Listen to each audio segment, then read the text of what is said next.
안녕하세요. 사연 읽어주는 남녀입니다. 여러분들은 혼혈에 대해서 어떻게 생각하세요? 지금 그림 속 이 아이. 아빠는 한국인, 엄마는 필리핀인인 혼혈 아이입니다. 그런데 어쩐지 표정이 슬퍼 보이네요. 이 아이에겐 어떤 비밀이 있는 걸까요? 그럼 오늘의 사연 시작하겠습니다. 장마가 시작되었는지 비가 유난히 많이 쏟아지던 어느 날입니다. 여기 우동 한 그릇이랑 김밥 한 줄 주세요. 이모 들면 하나만 더 하나요? 평일 점심시간이면 정신없이 바쁩니다.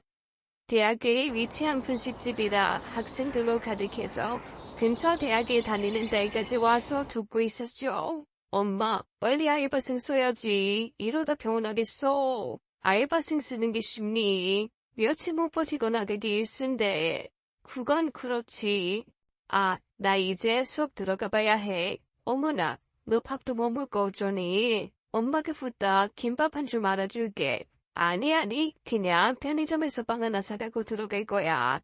대학 2학년인 딸은 처음엔 자기가 다니는 대학 앞에 엄마 분식점이 있다고 좋아라 하더니 공강 시간 틈틈이 엄마 동네라 정자치 점심은 챙기지도 못하네요. 얼마 전부터 알바생을 구하고 있지만 오래 버티질 못하더라고요. 젊은 사람들은 배달이 훨씬 돈이 된다고 그리 몰리고 나이 좀 있으신 분들은 여기저기 몸이 안 좋아져서 그만둡니다. 그때였죠. 비에 쫄딱 젖어 승쥐 같은 모습의 한 아저씨가 뛰어들어오더군요. 어머 세상에, 비를 맞았나 보네. 전 근처 대학 학생인 줄 알고 뒤쪽 화장실로 안내를 해주고 수건과 딸아이 티셔츠까지 하나 챙겨주었습니다. 감사합니다. 정말 감사합니다. 그런데 그 아가씨 매우 얼굴이 창백하고 눈에 충기도 없는 거예요. 어디 아파요 혹시? 아닙니다. 그냥 며칠 못 먹어서. 아니 왜? 사정을 할 수는 없었지만 저는 얼른 김밥을 말았고 따뜻한 국물과 함께 주었죠. 허겁지겁 먹는 모습을 보며 한스럽기까지 했습니다. 천천히 먹어요. 그러다 체할라. 그렇게 김밥 한 줄을 뚝딱 먹어치운 아가씨는 바쁜 가게 사정을 보고는 가게 상에 남아있던 그릇들을 놔두면서 제 일손을 도왔습니다. 어휴 괜찮은데. 밥값 하는 거니까 신경 쓰지 마세요. 저도 워낙 바빴고 아가씨가 일을 어찌나 야무지게 하던지 그냥 그렇게 도움을 받았습니다. 오후가 되어 가게가 좀 한가해지고 한시름도 왔죠. 아가씨, 어쩜 그렇게 일을 빠르게 잘해요? 내가 너무 고마워서 어쩌지? 아닙니다. 저 밥도 주시고 옷도 주시고 학생이에요? 네. 어디? 여기 학생? 아닙니다. 그러더니 잠시 머뭇거리다가 저 앞에 사람 구한다고 써있던데 혹시 제가 해도 될까요? 아가씨가? 네. 전에 식당에서 일해본 적 있습니다. 오늘 보니 그런 것 같던데 그래주면 내가 더 좋지. 그런데 부탁이 좀 있습니다 사장님. 제가 일 끝나고 저 방에서 지내도 될까요? 잠만 자면 되는데요. 저희 가게는 낡은 3층 건물 1층에 있습니다. 분식집 하면서 건물 주인이 급하게 내놓은 건물을 제가 갖고 있던 집을 팔고 대출까지 받아 산 곳입니다. 그리고 저희는 3층으로 이사를 와서 그곳에서 생활을 하죠. 저도 가게와 아래 위치니라 편했고요. 1층엔 그전에 작은 동네 슈퍼자리라서 뒤쪽에 쉬는 공간이 있었는데 저는 그곳에 물품 박스 등을 쌓아놓았고요. 아마 옷을 갈아입을 때 본 모양입니다. 그래도 어떻게 저기서 너무 춥고 답답할 텐데 괜찮습니다. 저 거기서 머무르기만 해주시면 이 은혜 절대 잊지 않을게요. 뭔가 딱한 사정이 있는 아가씨다 싶었죠. 아가씨 말로는 어머니가 많이 편찮으셔서 돈을 벌러 학교도 그만두고 시골에서 올라왔는데 오자마자 방을 구하려고 했던 돈을 사기당하고 결국 찜질방에서 전전하다 저희 분식집까지 뛰어들어오게 된 거랍니다.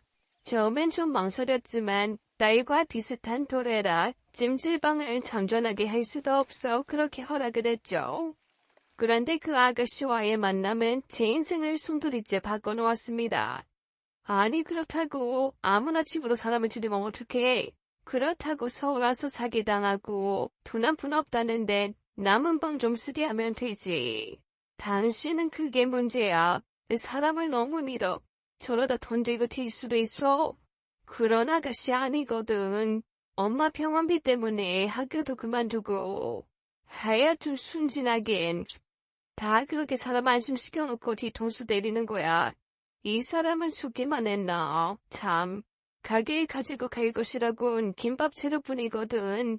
오늘도 나가보니 물 청소까지 싹 해놓고 재료 정리까지 해서 내가 얼마나 편했는데.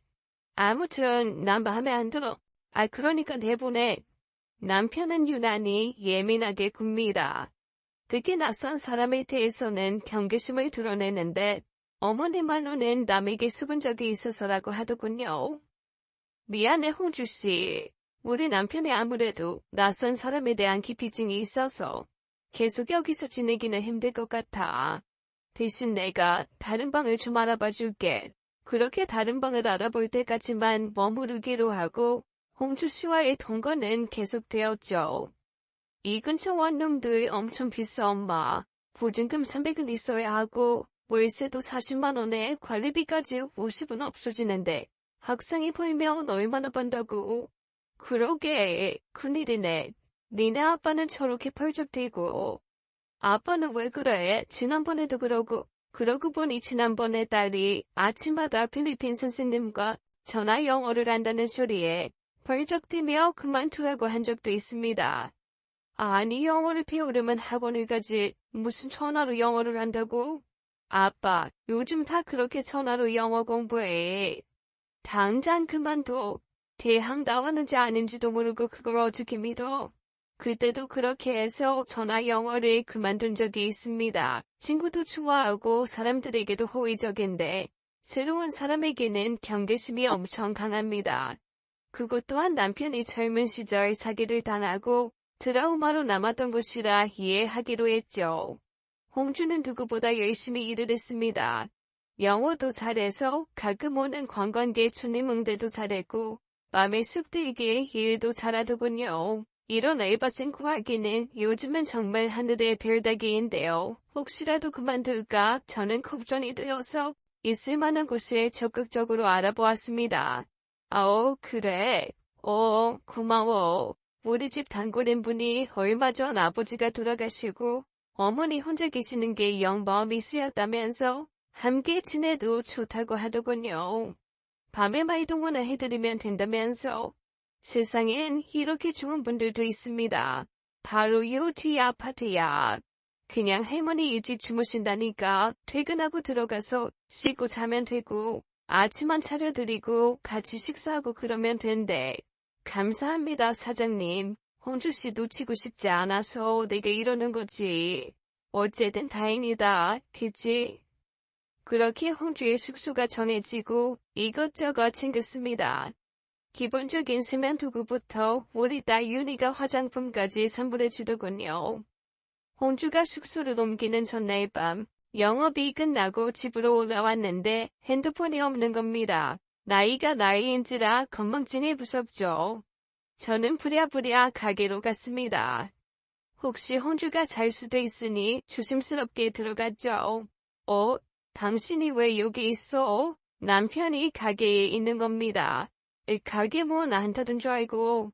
무슨 소리야? 불 다 꺼져 있었을 텐데.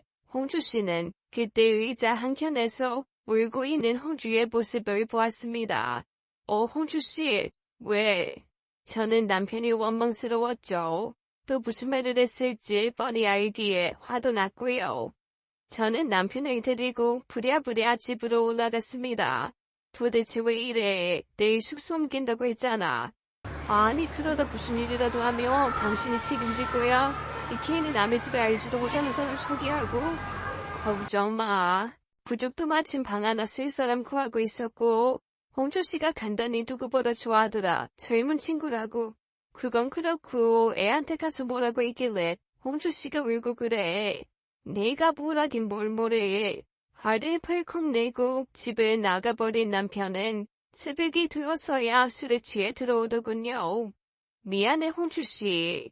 우리 남편이 홍주씨 있는 걸 깜빡했나봐. 겨우과 알바생이 또 나갈까봐 전 노심초사했고 홍주를 다녔습니다. 그리고 홍주는 아파트 할머니 댁으로 숙소를 옮겼어요. 그 이후로 남편도 더 이상 발이 없었고 홍주씨 덕에 전 아주 편하게 일을 할 수 있었죠. 사장님은 아저씨를 어떻게 만나셨어요? 우리 바깥 양반. 대학 졸업하고 집에서 하도 시집가라고 해서 선을 보게 되었는데 그때 윤희 아빠가 나온 거야. 제대로 연애 한번 못 해보고 저 선본 남자랑 결혼한 거지. 재미없지? 아저씨 좀 무서우신 것 같아요. 사실은 겁이 많아서 그래. 겁이 많으니까 자신이 당하기 전에 경계부터 하는 거야. 남편은 작은 홍보 광고회사 대표입니다. 주업무는 병암 작업과 식당 간판 디자인, 현수막 제작 등을 하고 있죠. 워낙 언변이 좋고 사람들과 잘 사귀다 보니 이젠 단골들도 제법 있어서 고정 수입도 괜찮습니다. 특히 선거철이나 연말이면 특수를 누려서 큰돈을 한꺼번에 벌어오는 애도 있죠. 그때면 사람들을 모아 술 파티를 하고 노래방에서 한턱 쏘고 하여튼 사람 좋아하고 술 좋아하고 노는 것을 좋아합니다. 그래서 술 마시는 날이 많았고 처음엔 불만이었지만 업무상 첩들하는 생각에 이젠 건강만 하라고 이것저것 비타민즈만 챙겨 먹인답니다. 오늘 윤희 생일인 거 알지? 윤희 좋아하는 파스타집에 예약해놨어. 아 맞다. 아이 근데 어쩌지? 내가 중요한 미팅이 있어서 저기 새로 오픈한 한식당 대대적으로 홍보한다고 해서 오늘 저녁에 만나기로 했거든. 꼭 오늘이어야 해. 그래도 너희 생일인데. 그래, 아이 나도 웬만하면 바꾸지. 그런데 그쪽에서 시간 없다고 하도 난리를 쳐서 말이야. 워낙 금액도 컸던 곳이고. 알았어. 윤희한테는 당신이 직접 이야기해. 그래.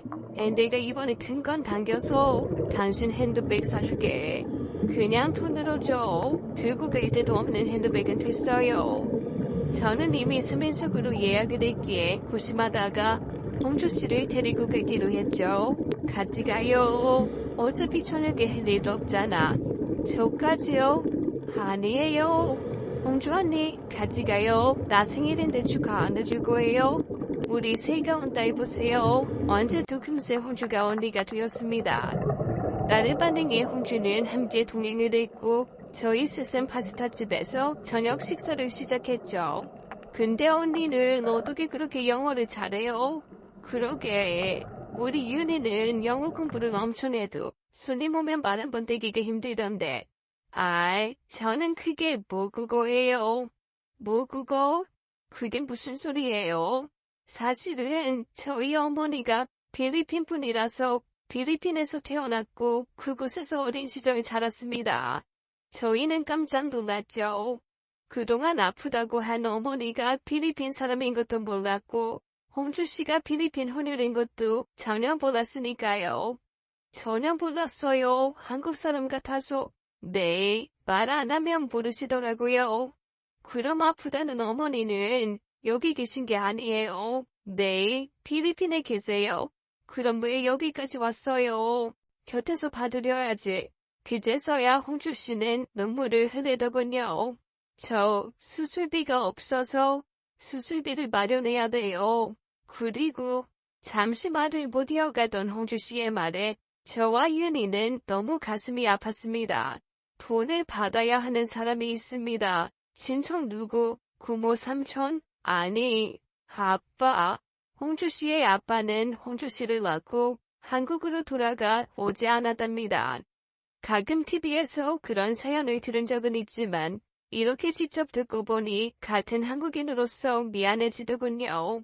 어떻게 그런 사람이 다 있어? 무슨 아빠가 그렇게 무책임한데.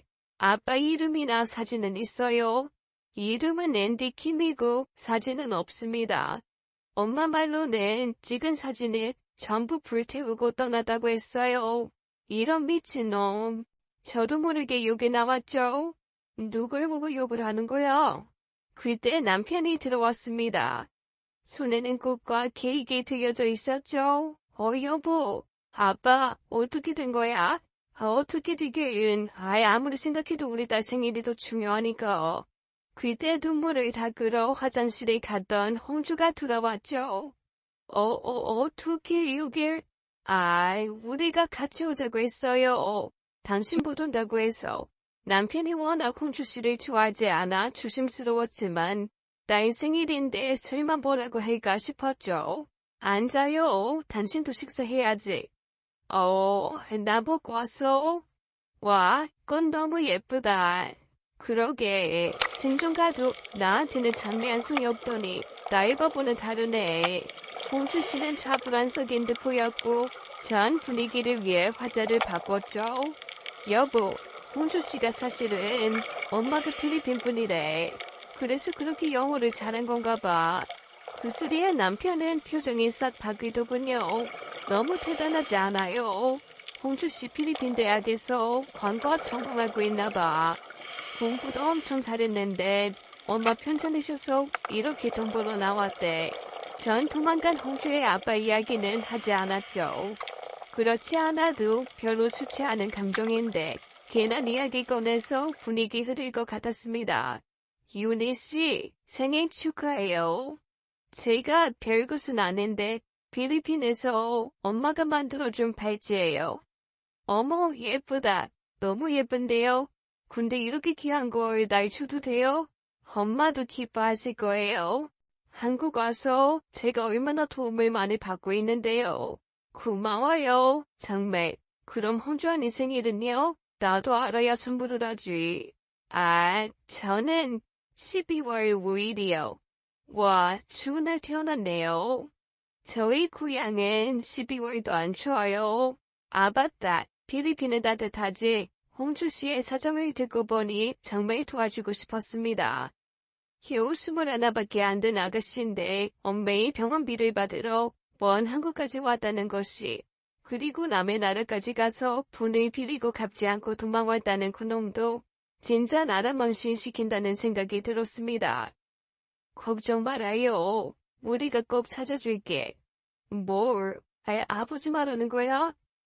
당신이 무슨 수로 찾아오? 이 넓은 대한민국 땅에서 왜 못해? 경찰에 당장 신고하고 전단지 붙이고. 됐네.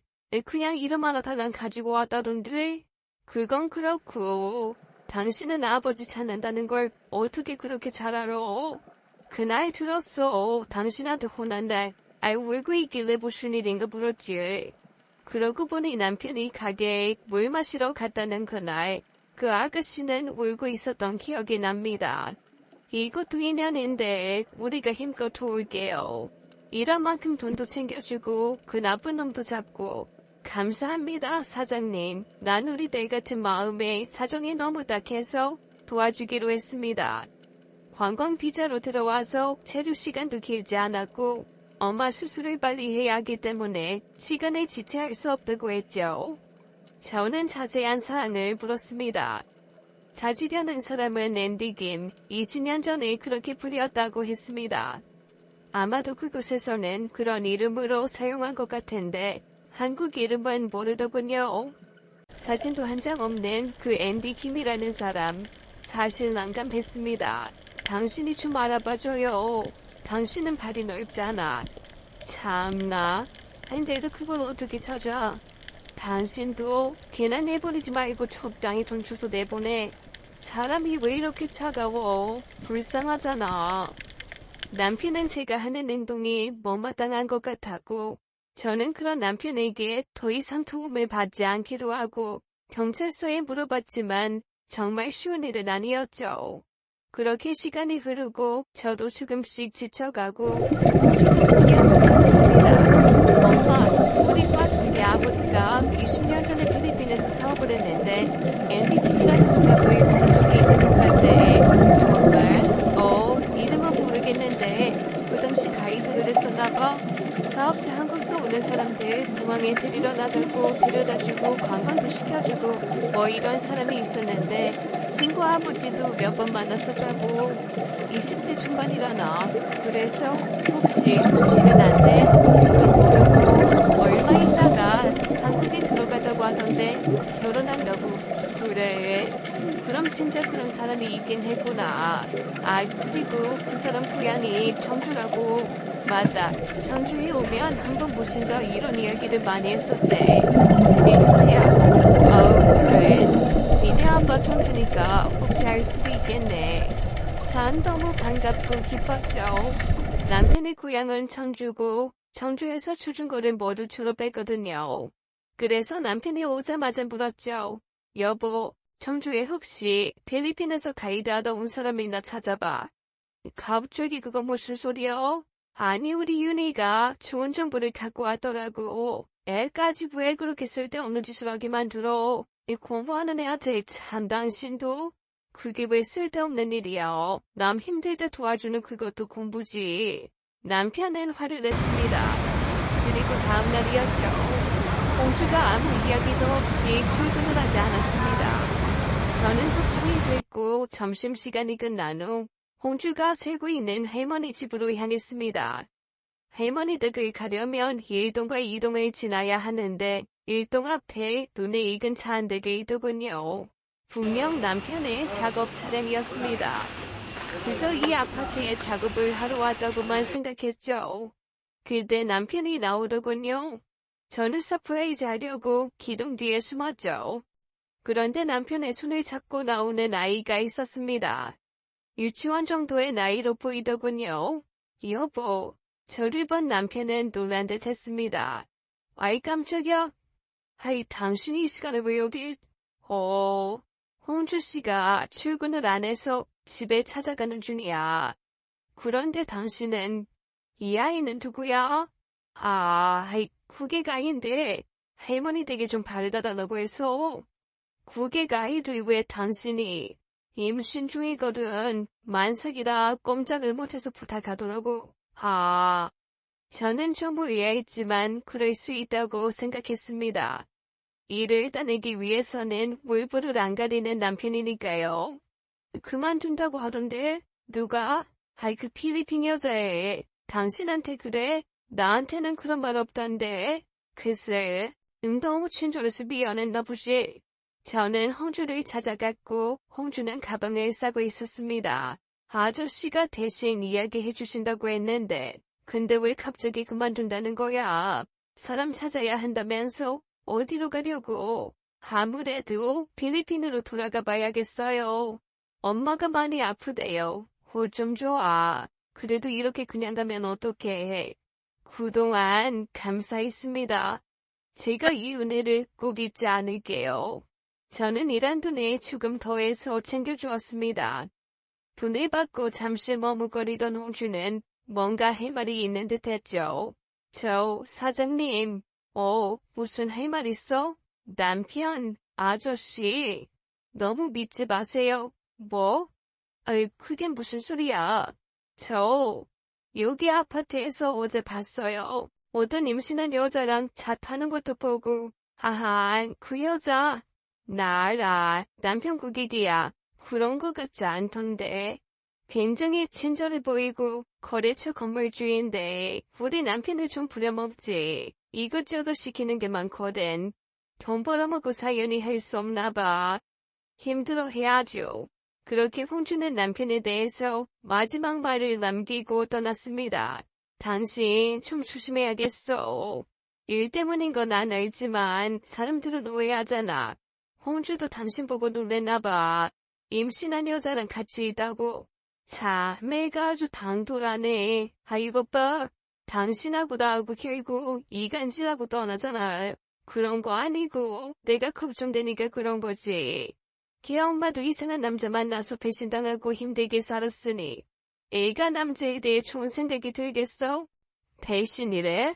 남자가 배신한 거래. 하여튼 지들이 혼자서 아질러 놓고. 여보, 당신 무슨 말이 그래? 그럼 여자가 혼자 그랬겠어? 됐어. 왜 그런 이야기로 당신하고 나 싸워야 하는데? 네가 그래서 그게 재수 없다고 한 거 아니야?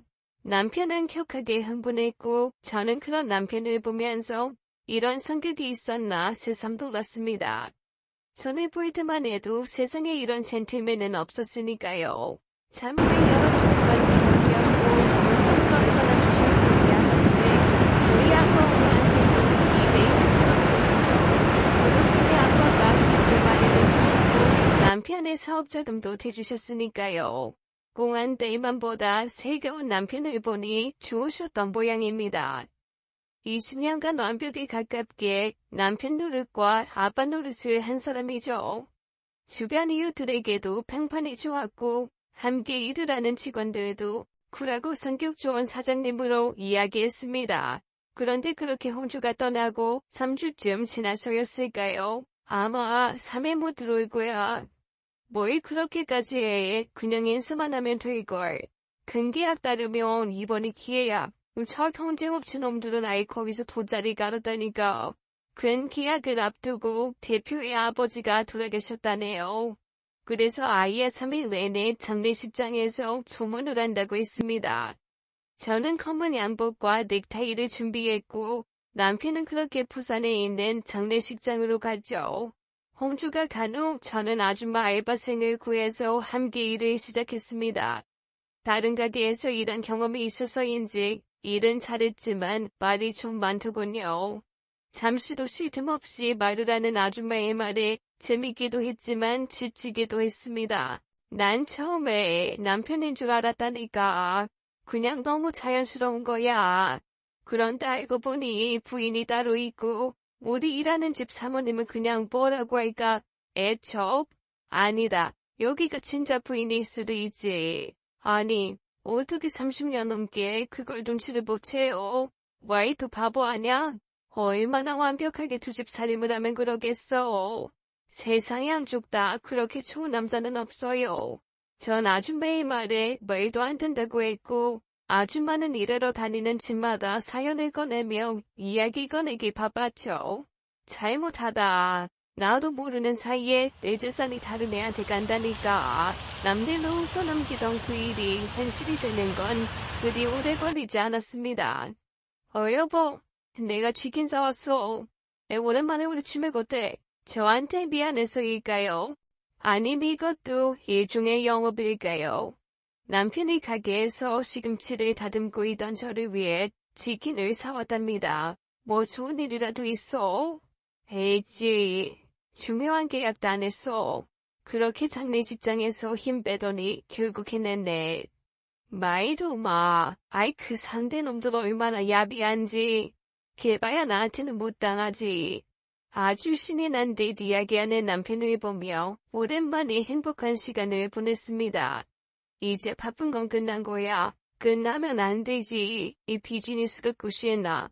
또 열심히 뛰어야 당신 일 그만두고 유한부인처럼 편히 살지. 우리 이은이도 제대로 된 놈하고 결혼시키고 제대로 된 놈이 어떤 사람인데? 능력이 있고 뭐 우리 이은이밖에 모르는 그런 남자. 뭐 나 같은 하하하. 남편은 닭다리를 2개 뗐더니 저를 안아주더군요. 자, 건배. 우리 사랑하는 아내의 행복을 위하여. 그때였습니다. 갑자기 문이 열리더니 필리핀으로 갔다던 홍주가 뛰어들어오더군요. 저와 남편은 놀라서 보았습니다. 홍주야, 너 어떡해? 사장님, 아빠를 찾았어요. 그러면서 홍주의 눈은 남편을 향하고 있었습니다. 남편은 잠시 움찔했고 홍주는 분노와 원망의 눈으로 남편을 바라보더군요. 아저씨가 아빠 봤죠? 핸디킴. 지금 뭐라는 거야 이거? 아빠 봤대요. 우리 엄마가 아빠가 봤대요. 저희 엄마 이메이다 22년 전에 마닐라에서 만났잖아요. 그러자 당황한 남편이 홍주를 밀면서 경찰을 부르라고 하더군요. 제가 지금 뭐라고 하는 거야? 친엄마 병원비 없다고 없는 사람 찾아다니더니 결국 카켓을 나로 잡았네. 네 엄마가 그렇게 시키든 아빠 봤잖아요. 왜 아니라고 하세요? 우리 엄마 이메이더라고요. 나 참 미치겠다. 야 내가 뭐랬어? 괜히 이상한 사람 거두면 이런 사단 난다고 당신한테 말했잖아. 홍주씨 침착해. 도대체 어떻게 된 건지 이야기하고. 저 그때 아저씨가 돈 주면서 가라고 해서 홍주만 눈엔 남편이 돈을 주면서 필리핀으로 돌아가라고 했답니다. 제가 사실 병이 있다고 하면서 너무 힘든데도 절 신경 쓰느라 더 힘들다면서요. 왜 도대체 남편은 이렇게 이 아이를 못 보내서 나는지 궁금했죠. 내가 이럴 줄 알고 보낸 거야. 쟤 완전 사기꾼이라고 나한테 그러더라. 자기 아빠가 자기 엄마랑 자기 버린 값을 받으러 나왔다고? 그러면서 자기 아빠 닮았다는 거야. 애가 다급해서 그런 건데 왜 그래? 당신이 그럼 나하고 이야기를 하고 아이를 탈해서 보내야지. 왜 내가 아프다고 거짓말까지 하면서 동료분을 쫓아내냐고. 저것들 지금 돈 뜯어내려고 하는 거라니까. 나 필리핀은커녕 동남아 비행기도 안 타본 사람인데 갑자기 무슨. 아유 답답하다 진짜. 남편은 너무 답답한 듯 어쩔 줄을 몰라 있고 홍주는 계속 울면서 남편의 원망하듯 쳐다보더군요. 우리 아빠 봤잖아요. 엄마한테 사진 보내줬는데 맞다고 했어요. 아마 윤희 생일에 파스타집에서 함께 찍은 사진을 보낸 모양입니다. 그러더니 갑자기 남편의 팔을 들더군요. 맞았어요. 엄마가 아빠 팔꿈치에 큰 점이 있다고 했어요. 여기 바로 있잖아요. 야, 팔꿈치에 점 있는 사람이 한둘이야? 그리고 네가 지금 내 팔에 있는 점 보고 지어낸 거잖아. 얘 진짜 수사기꾼이네. 아니라고요. 아빠 봤다고요. 당장 경찰 불러. 안 되겠어. 이런 애들 혼을 내서 추방을 시켜야지.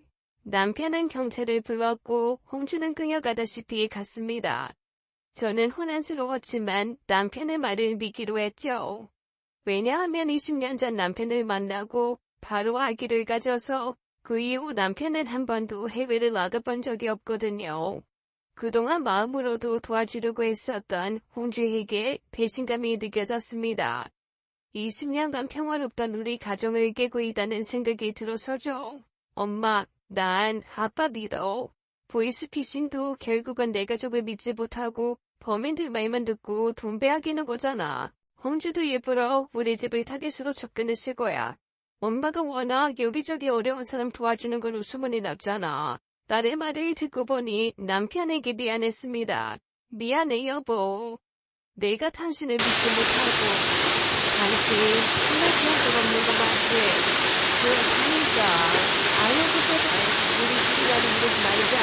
당신한테 같은 먼 위치에서 방치시고 싶은다고 연락 왔어. 그래, 그러자. 내가 남편을 못 믿으면 믿으니까 저는 남편에게 있던 모든 의심을 가졌는데 그렇게 저희는 다시 평화를 되찾는 것 같습니다. 엄마, 저는 중에 이것저것 다행히 신동이 왠지 건강검진을 한다던 사람이 어딨어? 뭘 좀 해. 네가 하기 작자라니까 받는 거지.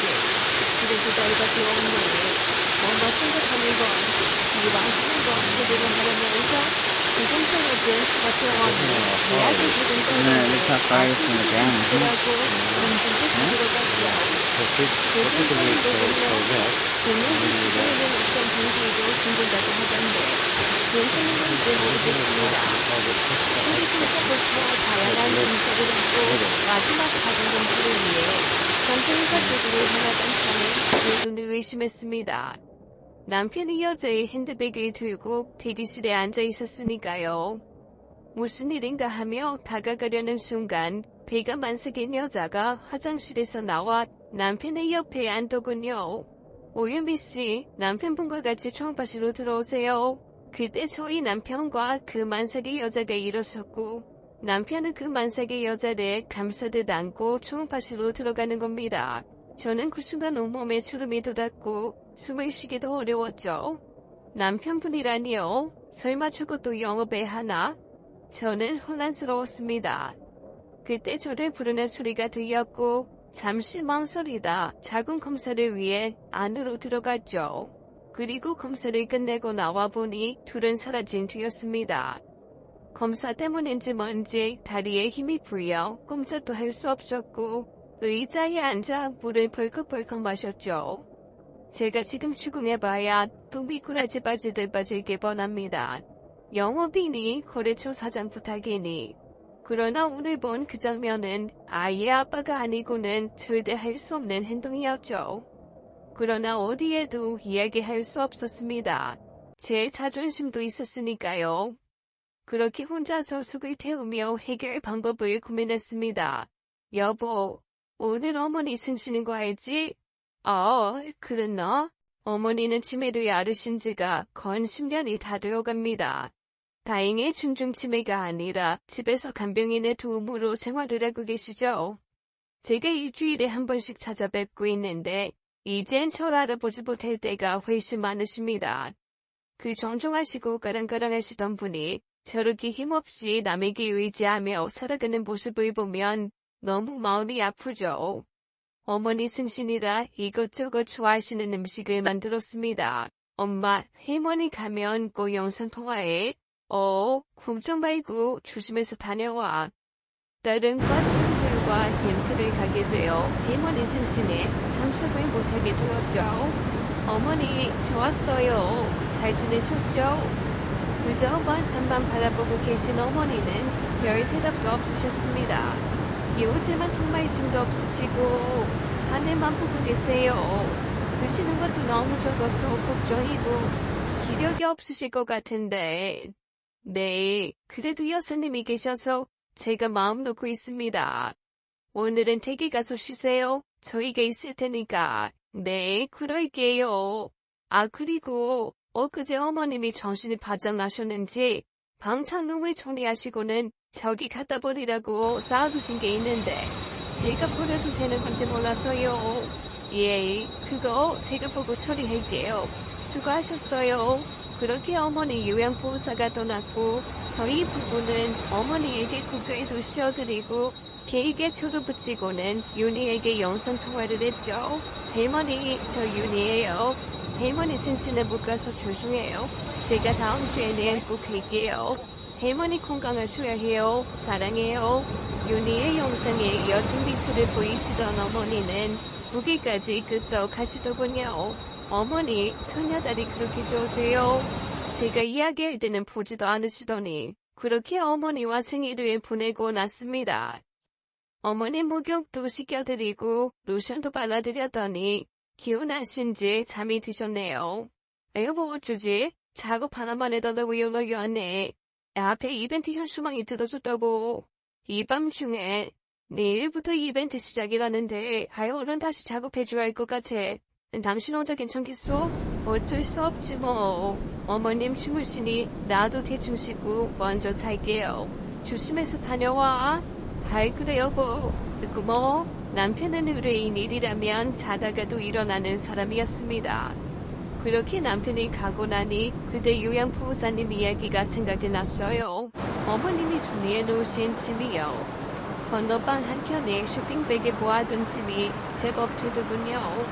보아하니 어머님 예전에 쓰시던 짐이었던 것 같습니다. 이것저것 오래된 물건들이 많더군요. 남편이 어릴 적 그려놓은 그림도 있었고 일기장도 있었습니다. 그러던 중 낯선 물건을 발견했죠. 사진 한 장이었는데 모르는 여자였습니다. 제가 아는 사람은 아닌 걸 보니 학교 때 만난 여친인가 봅니다. 빛이 굳고 있는데 그 뒤에 영원히 쌓이는 글씨가 있어요. 이별가 어디서 많이 들어보던 이름이었다고 생각했을 때 전신을 쳤죠. 바로 그의 엄마였습니다. 그런데 익스책 속의 주인공이 그의 나이고 진짜 그의 아빠를 만나는 이야기입니다. 저는 그 사진 외에 다른 물건들도 뒤지기 시작했죠. 그러나 한 박스를 발견하고 너무 큰 충격을 받았습니다. 남편과 함께 찍은 수많은 여자들의 사진이 들어있었으니까요. 심지어 가운데 아기를 데리고 찍은 사진까지 있었습니다. 그뿐 아니라 이미 말소된 예전 여권을 보니 그곳에는 분명 필리핀을 방문한 기록이 찍혀 있었습니다. 처음 출국 기록과 마지막 귀국 기록을 보니 약 2년간 필리핀에 머무른 것 같았습니다. 전 심장이 벌렁거리고 호흡이 가빠졌죠. 저와 20년간 살아온 남자의 과거가 도대체 무엇인지 전 너무나 궁금해서 견딜 수가 없었습니다. 그리고 이 남자에 대해 결정적인 증거를 잡았습니다. 남편의 그 사진들을 정리하고 있을 즈음 갑자기 어머님 방에서 쿵하는 소리가 들렸어요. 뛰어나가 보니 어머님이 화장실을 가시다 넘어져 계신 거예요. 너무 놀라 저는 119를 불렀고 대학병원 응급실로 향했습니다.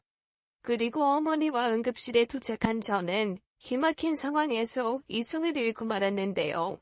응급실에 남편이 허둥지둥거리고 있었고 침대에 누워있는 그대분 그 임산부가 고통을 호소하고 있더군요. 아마도 양수가 터진 모양이었습니다. 보호자분, 얼른 수술 동의서 작성하셔야 합니다. 아내분은 바로 수술 들어가야 해요. 어머님은 다행히 별다른 문제 없이 다박상을 입으셨고 안정제를 맞고 주무십니다. 수술 동의서를 쓴 남편은 그 여자의 손을 잡고 이야기하더군요. 여보, 조금만 참아. 아이가 거꾸로 이대 바로 수술 들어갈 거야. 나 무서워. 형우 때처럼 또 문제 생길까봐. 그래서 수술하는 거잖아. 걱정 마. 사랑해 하면서 그 여자의 이마에 입을 맞추더군요. 그리고 여자가 수술방에 들어가고 문이 닫힌 후 저는 타이어가 뒤통수를 아주 힘껏 갈겼습니다. 놀란 남편은 저를 보고 뒤로 주저앉았죠. 인간 매종, 쓰레기. 하고 싶은 말은 많지만 내 입이 더러워질까봐 그만한다. 네 어머니 보시고 가. 여보 그게 아니라 내 말 좀 들어봐. 저 여자는 또 영업이니? 너는 어디까지가 영업이야? 더러운 자식. 혹시나 했고 설마 했어. 그래도 내가 바보가 아닌 이상 20년은 넘게 몰랐을까 싶어서. 그런데 내가 바보 천치였네. 아니야. 내가 사랑하는 사람은 당신 하나야. 전 남편의 뺨에 갈겼습니다. 제 손이 얼얼할 정도로. 그리고 택시를 탔어요. 성진 경찰서로 부탁합니다. 홍주를 의심하고 홍주에게 상처를 남긴 것이 너무 마음 아파 경찰서로 찾아갔죠. 홍주야, 미안하다.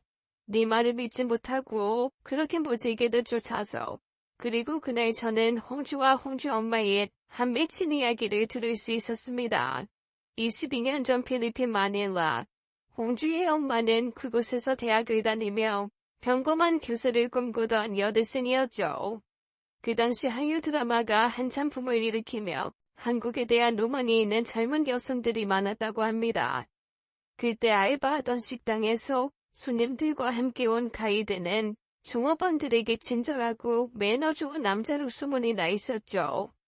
이멜단의 식당에 자주 오는 그 남자를 알게 되고 가이드 통역기를 제안받아 함께 일도 하며 사랑에 빠졌답니다. 그 남자가 바로 제 남편이었던 필리핀명 앤디 킴이었죠.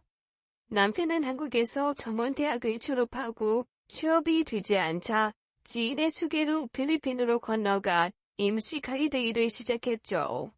가이드 일은 생각보다 남편의 척성에 맞았고 정식으로 현지 여행사와 계약을 한 남편은 그곳에서 2년간 생활을 하게 됩니다. 그 당시 한국에서 관광을 오는 사람들도 많았지만 사업차 들어오는 한국인들이 많았고 그 사람들을 위한 패키지 투어를 만들어 접대를 하고 비즈니스를 연결해주는 일까지 가이드의 일이었습니다. 그곳에서 앤디 킴은 제법 노련하고 능력 있는 가이드로 통했고 많은 사람들이 찾아 수입도 꽤 되었다고 하네요. 나랑 결혼해서 나중에 꼭 한국에 가서 살자. 남편의 말에 이메일단은 흡을 부풀었고 아기를 갖게 되었답니다. 그러는 남편만을 보내고 있던 이메일다와는 달리 앤디 킴은 다른 여자를 만나고 다녔죠. 그 사실을 알게 된 이메일다가 따져 물었습니다. 기다려. 지금은 돈을 벌어야 한다고 했잖아. 그래야 한국에 가서도 편하게 살지. 그렇다면 다른 여자들은 만나지 말아요. 다 비즈니스 관계로 만나는 사람들이야. 비즈니스 끊기면 책임질 거야? 그런 앤디 킴의 말에 이멜다는 더 이상 말을 못하고 남편을 기다린 거죠. 하지만 배가 불러와도 한국에 갈 생각은 하지 않았습니다. 더는 기다릴 수가 없어요. 저 한국 갈래요. 어머님 뵙고 인사드리고 그날이 남편과 마지막 날이었다고 합니다. 앤디 킴이란 이름 석자만 남기고 자신과 찍은 사진도 모두 태워버린 채 한국으로 떠난 사람. 그렇게 이멜다는 혼자서 홍주를 왔습니다. 남편을 기다리다 홍주가 6살 되던 해에 아빠를 찾겠다고 한국에 왔던 이멜다는 식당 일이며 남의 집 가정부 일이며 닥치는 대로 일을 하면서 남편을 찾아 헤맸지만 결국 찾을 수 없었고 병에 걸린 채 필리핀으로 돌아가게 된 겁니다. 만약 남편의 범죄 이력이라도 있었다면 DNA 검사를 통해 찾을 수도 있었겠지만 남편은 한국으로 돌아와 저와 결혼을 한 후 자신의 과거를 숨긴 채 평범한 삶을 살았던 겁니다. 이멜다는 그러는 사이 병이 악화되었고 필리핀에 돌아가 수술을 하려 해도 돈이 없어서 수술을 할 수 없는 상황에 놓였던 거죠. 그 상황을 알게 된 홍주가 아버지를 찾기 위해 한국으로 왔습니다. 그러나 그마저도 오자마자 보증금과 여권까지 소매치기 당하고 몇 푼 주머니에 있던 돈으로 일주일간 공원과 찜질방을 장전했다고 하네요. 그리고 하늘이 도운 것인지 그날 비가 오는 그때 비를 피하러 우리 가게로 들어온 것이고요. 남편은 홍주를 본 순간 이멜다와 너무 닮아 놀랐고 자신의 딸일지도 모른다는 생각에 매몰차게 대했던 거죠. 결국 홍주에게 돈 몇 푼을 쥐어주며 한국을 떠날 것을 종용한 거죠. 홍주도 포기하고 돌아가려는 순간 윤희의 생일이라고 함께 찍은 사진에 있던 남편의 사진을 본 이멜다가 홍주의 아빠임을 이야기합니다.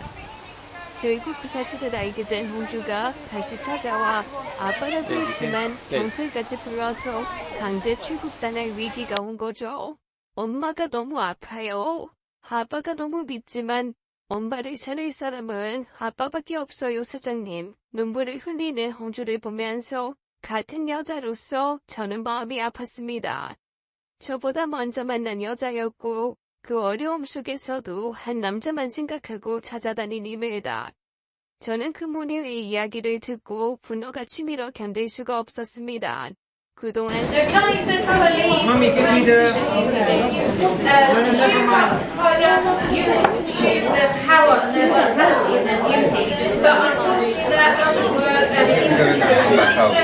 그 인간은 변하지 않았습니다. 한국에서도 또 다른 여자를 만났고 주간 지처인 저에게 배신감을 안겼어요. 도저히 저런 인간은 용서해서도 안 되고 용서할 수도 없었죠. 지금도 거짓으로 핑계를 만들고 있을 거란 생각을 하고 있으니 참을 수가 없습니다. 이멜다 외에도 많은 여자들에게 상처를 주었을 이 남자를 어떻게 응징해야 할까요? 우리 딸을 생각해서라도 저런 파렴치 않은 그냥 놔둬서는 안 됩니다. 어디 가서 또 다른 사람에게 피해를 줄 것이 뻔하니까요. 저는 일단 건물을 내놓았습니다. 아버지가 주신 돈으로 만든 건물이라 다행히 제 명의로 되어 있었으니까요. 어쩌면 저랑 부부관계를 지속하고 있었던 이유 중에 하나가 저 건물이었을지 모릅니다. 언젠가는 자신의 소유가 될 수도 있다는 생각했어요. 홍주야, 일단 필리핀으로 돌아가서 하루빨리 엄마 수술부터 시키자. 저는 제가 가지고 있던 돈과 집 담보로 대출까지 받아서 돈을 마련했고 그리고 홍주를 먼저 필리핀으로 보냈습니다. 나 여행 좀 다녀올게. 여보, 할 때 말 좀 끝까지 들어봐. 그 여자는 나 없이는 죽는다고 자살까지 한다고 소동을 펴서 아니 내가 어쩔 수 없이 그래. 당신 워낙 친절하니까 그럴 수 있어. 그런데 내가 좀 생각을 정리할 필요가 있으니까 조금 기다려줘. 그럼 우리 같이 갈까? 우리 가족 여행 간 지 오래됐잖아. 아니, 그냥 윤이랑 둘이 다녀올게. 설마 이 윤이가 아는 건 아니지? 이 인간 딸한테는 끝까지 좋은 아빠이고 싶은 모양이더군요. 몰라. 여보 미안해. 진짜 나한테는 당신밖에 없어. 어머니나 잘 돌봐드려. 그래 당신 그동안 애썼는데 가서 편히 쉬다가 와. 나도 그동안 반성하고 정리하고 있을게. 저는 그렇게 윤희를 데리고 필리핀으로 떠났습니다. 그리고 비행기 안에서 저는 윤희에게 차분하게 이 상황을 설명했죠. 윤희는 생각했던 대로 큰 충격을 받은 듯 눈물을 흘렸습니다. 자식에게 이런 고통을 주는 것이 저 또한 필요없지만 그 모든 사실을 알지 못하면 홍주도 홍주 엄마도 이해하기 힘들 것 같아서죠. 엄마, 나는 믿을 수가 없는데. 그래, 엄마도 믿기 힘들어. 그런데 우리가 불편하다고 그냥 넘어가면 안 될 것 같아. 우리 편하게 살 때 너무나 불행하게 산 그 사람들에게 미안해서라도 윤희는 아빠의 일에 대해서 받아들이기 힘든 모양입니다. 그래서 꼭 눈으로 확인하고 싶다고 함께 가게 된 것이죠. 마닐라에 도착하니 홍주가 나와 있더군요. 여기까지 와주셔서 감사합니다. 엄마는 어때? 입원하셨어? 네, 내일 수술 들어가세요. 지금 병원서 오시기 기다리고 있습니다. 저희는 그렇게 택시를 타고 마닐라 시내에 있는 병원으로 향했습니다. 시내를 보면서 여러 가지 생각이 들었죠. 20년 전 이곳을 활보하고 다니던 남편의 모습과 남편의 사랑한 이곳의 여자들. 누구나 숨기고 싶은 과거를 하나씩은 가지고 있지만 아무리 생각해도 남편의 과거는 범죄였고 인간이 해서는 안 될 행동이었죠. 이멜다는 참 순수하고 착한 사람이었습니다. 죄송해요. 저 때문에 괜히 힘들게 해드린 것 같아서 저한테 죄송해하지 마세요. 20년간 남편이 저지른 죄들을 모르고 살아온 저도 잘못입니다. 가정이 있는 상태에서 우리 딸을 받아들이기 힘들었을 거예요. 전 이해합니다. 이 여자는 일어나 중에도 남편을 이해한다고 했습니다. 도대체 이런 사람한테 그 인간은 무슨 짓을 한 걸까요? 지금은 다른 생각 마시고 수술 잘 받으세요. 홍주를 위해서라도 건강을 꼭 찾으셔야 합니다. 고맙습니다. 정말 고맙습니다. 그렇게 이멜다는 수술을 했습니다. 다행히 수술은 잘 되었고 이멜다도 조금씩 회복이 되어갔죠. 저는 이멜다에게 한국 죽도 끓여주고 좋아한다는 한국 음식도 해주었습니다. 같은 여자로서 제가 할 수 있는 최선이었으니까요. 그리고 여기까지 온 또 하나의 이유가 있습니다. 지금부터는 그 인간이 뿌려놓은 실을 찾아야 합니다. 전 어머님이 버리려고 했던 사진 13장을 가지고 왔어요. 그리고 남편이 주로 활동했던 마닐라 시내를 중심으로 그 사진의 주인공들을 찾기 시작했죠. 워낙 오래전 일이라 쉽지는 않았지만 한 명, 두 명 찾아가기 시작했습니다. 그리고 그 인간의 자식이라고 하는 피주도 무려 3명이나 더 찾았죠. 제가 지금 뭐라고 다니는 건지 저도 이해가 가질 않았고 제 딸까지 이런 고통을 겪게 하는 게 맞는지도 모르겠습니다. 저는 그 사람의 아내입니다. 진작 아버지를 찾아줬어야 했는데 너무 늦게 와서 미안합니다. 저는 그렇게 만난 사람들에게 지금이라도 아버지를 찾게 해주고 싶었고 모두 억울함과 서러움으로 눈물을 흘리며 제 손을 잡더군요. 13명 중 2명은 이미 하늘 아래로 떠났고 2명은 타지로 떠났는지 연락이 되지 않았습니다. 저는 남은 그들 중 아이가 있는 새 여인과 아이에게 초청장과 비행기표를 주고 왔습니다. 그리고 그들은 모두 한국으로 입국을 했죠. 그동안 떼놓았던 빌딩을 향했습니다. 그냥 그래만 치료했어. 어제는 이거나 하는 것일 거야. 처음이자 마지막 내 실수에 한번은 차이죠. 그럼 평생 갚으면서 이제 한 번 실수는 누구나 하는 거니까. 그래. 그렇게 생각해줘서 너무 고마워 여보. 우리 이번 주가 결혼 20주년인 거 알지? 당신하고 둘만의 시간을 보내고 싶은데. 잘 듣네요. 나도 그러고 싶은데. 당신하고 결혼식 한 그 홀에서 식사하면 어떨까? 기고 죽겠다. 내가 준비할게. 아니 내가 할게. 당신 바쁜데 내가 할게요. 그렇게 저는 결혼식을 올렸던 호텔에 예약을 했고 남편은 그날을 위해 다양한 준비를 했습니다. 그리고 그날이 왔죠. 남편은 근사한 톡시도까지 차려입고 리마인드 웨딩을 준비하는 모양새로 호텔에 도착을 했다고 합니다. 물론 저는 안 갔고요.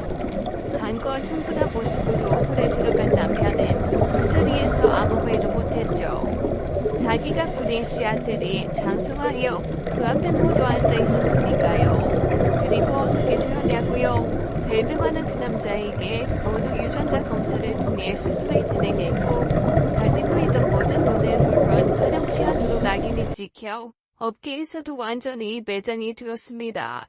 저는 지금 이혼을 했죠. 비록 20년 수고 살아왔지만 제 인생의 다른 여인들의 한을 풀기 위해 필요한 시간이었다면 같이는 있습니다. 가끔 이메일 나에게서 연락이 옵니다. 언니, 덕분에 홍주 학교 다시 다녀요. 고맙습니다. 세상이 아무리 넓어도 사람에게는 보이지 않는 꼬리표가 꼭 붙어있다는 거 잊지 말고 오늘도 잘 살아야겠죠. 오늘의 이야기였습니다. 오늘도 끝까지 시청해주신 여러분 감사합니다. 그럼 저희는 다음 사연으로 돌아올게요.